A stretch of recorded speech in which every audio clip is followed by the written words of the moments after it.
Chapter 14. Hi, Grayson! You up there? All at once, the game was over. The hand that had been moving to untie me instead clamped down over my mouth. Grayson's eyes changed from mischievous to panicked in an instant, colour draining from his face before he turned over his shoulder and called back down. What is it? A shaky exhale fled my nose as it dawned on me just how bad this looked. Whoever was down below shouted something else to Grayson that I didn't hear over the sound of my heart beating in my ears. Grayson's hand stayed pressed over my lips as he gave his response. Surely the crew member wouldn't come up here, right? Unless... had he seen me? Another wave of panic crashed over me as I wondered what angle one might have to stand at in order to spot me, given how high up we were, and with scarcely any moonlight to speak of. It seemed unlikely that anyone would be able to make out what had happened up here. At least, I thought. Grayson was almost certainly blocking out any view the crew member might have had of me. This small comfort lasted only for a moment. My ears thundered, but I somehow heard Grayson shout a final reply of, "Be right there." He removed his hand from my mouth, but then quickly raised a finger to his lips when I tried to protest. Obediently, I silenced myself, instead staring at him with eyes wide in horror as he began to descend the ladder, shooting me one last look of apology before he vanished from sight.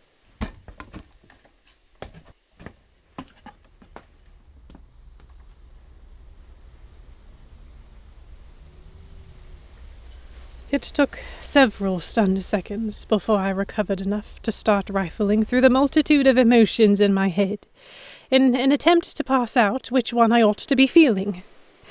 Anger was the first that came to mind, though I didn't know towards whom to direct it. I could hardly be angry at Grayson when I was the one who had allowed this in the first place. Terror, then, perhaps. That seemed logical enough, considering that I currently sat 100 feet in the air with my hands bound and no hope of getting free on my own. The most reasonable notion at the moment was that of calm. After all, Grayson would almost definitely return to release me when he was able. A distant rumbling rolled in from above. I quickly abandoned calm in favor of terror. I had no idea how long it would be before Grayson got back. How far away was the storm? I looked at the sky, but I couldn't tell. Another low thunderclap caused me to jerk my arms. They scarcely moved an inch. Twisting, I strained in a futile effort to scrabble at the knots holding me captive, but they were out of reach. I gave up after only a few moments, cursing Grayson silently and trying to control my breathing. In, out. There was no use in panicking. I would simply have to wait. I tried to relax my arms, tense and anxious though my muscles were, knowing that they would ache something awful if I kept exerting them. Some part of me was still grasping for a reason to feel angry, but it was as much my own fault as it was his. He had given me ample chance to put a stop to this, and I hadn't. It was strange and humbling to remind myself of that fact. I could have stopped him. I felt certain that, had I expressed any displeasure with the situation, Grayson would not have gone as far as he did. We'd only arrived at this point because I'd allowed it. All I would have had to say was no. Why didn't I? I struggled to answer that question. Some kind of fog seemed to envelop me whenever I was alone with him, clouding my judgment as though I was in a trance. Why couldn't I think straight whenever he looked at me with that devious glint in his eye? And for the love of God, why, despite everything, was there still a dull ache persisting between my legs? I shifted, drawing my knees closer to my chest. The wind kept ruffling my skirts, and I longed to pull my arms down and adjust to them. But each time I absent-mindedly tried, I was sharply reminded of my predicament. I focused on calming the nerves in my chest, but never managed to get far before a new terrifying thought occurred to me. What if I was up here all night? What if the storm really did start coming in? What if one of the other pirates clambered up here and found me like this? Seconds slid into minutes. I arranged and rearranged my legs, kicking up my skirts to fix them, anxiously watching the dark clouds build over my head. They looked heavy and ready to burst at any moment. It wasn't long before my neck began to ache nearly as much as my arms. Perhaps a part of me was feebly hoping that I could somehow stare the clouds into staying intact for just a while longer. I couldn't be sure how long it was before, faintly below, I heard the deck floorboards creaking. Footsteps. My head snapped back towards the ladder, heart picking up speed as I waited breathlessly to see who would appear at the top. Grayson hoisted himself hurriedly into the crow's nest, face white, and immediately began to spew a profuse stream of apologies. I got it back here as quickly as I could. My chest loosened in utter relief at the sight of him. Grayson leaned over me to start undoing my bonds. I got you here. I heard the sound of his voice, but didn't absorb a word he was saying. My ears rang as I was overcome with a strange, light feeling. His hands fumbled over the knots, struggling to untie them as quickly as he could. A stark contrast from the lithe fingers that had constructed them in the first place. The ropes finally came loose, and with an audible sigh, I pulled my arms back down. Grayson leaned backwards, and it took a moment of watching his mouth move before I actually managed to focus on what he was saying. Are you all right? Everly. My mouth had dried up again. What was wrong with me? Unable to form words, I just pressed my lips together and nodded, fascinated by this rare, flustered version of him that I was meeting. He swallowed visibly as he looked at my hands in my lap, and muttered another apology regarding the marks left behind by the rope. I could see from my peripherals that there were indeed a few red welts on my wrists where the bonds had pressed too hard. But I didn't care. I was too fixated on his face, on eyes that had somehow become more blue than grey in the darkness. A single strand of black hair on his forehead brushed against his eyebrow, out of place. My eyes were drawn to it, and my hand moved on its own, without a thought. I reached out and brushed it aside. Grayson stiffened and locked his gaze with mine. The eye contact brought me part way back to my senses. Feeling my heart seize, I began to withdraw. His hand whipped up and caught my wrist before I could pull it away.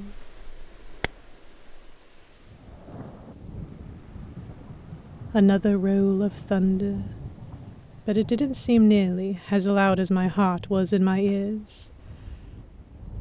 Grayson had fallen silent, and was now assaulting me with his analytical stare, eyes piercing right through mine. I felt vulnerable, as though he could see my every thought in my head. When I looked closely, I could almost see his too. In what was normally a hard-to-read, stony expression, I now caught a glimmer of uncertainty. Uncertainty that was being drowned out by something carnal.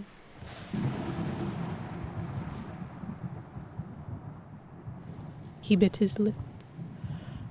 Unconsciously, I mirrored him.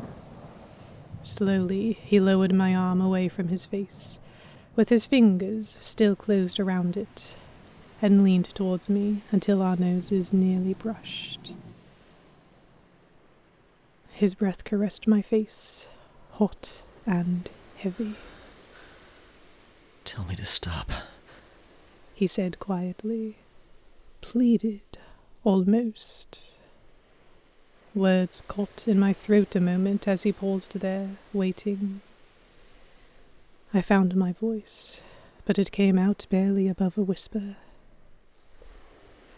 I don't want you to stop. He exhaled, and his palm suddenly nestled itself on my cheek, fingertips settling on the back of my neck.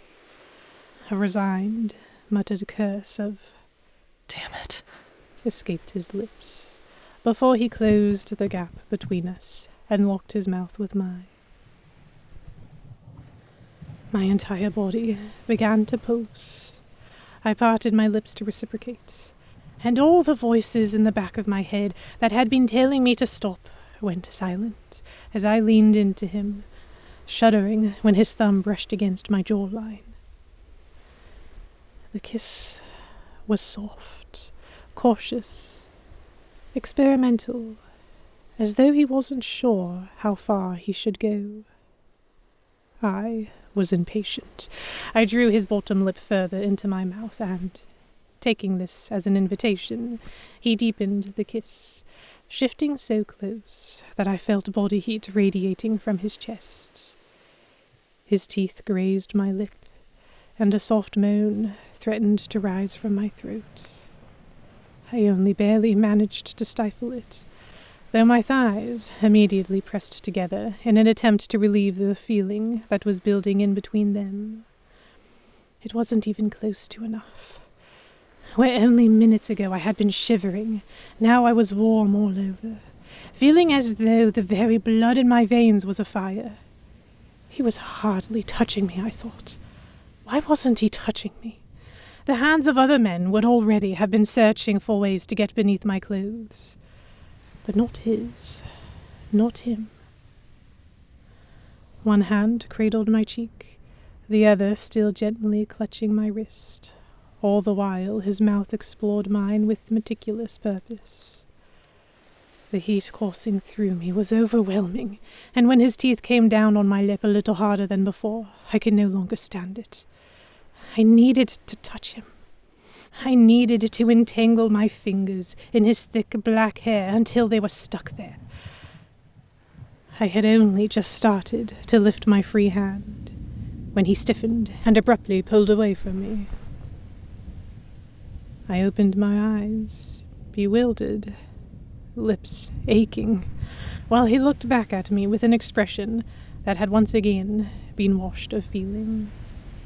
Every ounce of transparency, vulnerability, was gone as he pressed his lips together and withdrew his hand from my cheek. That was...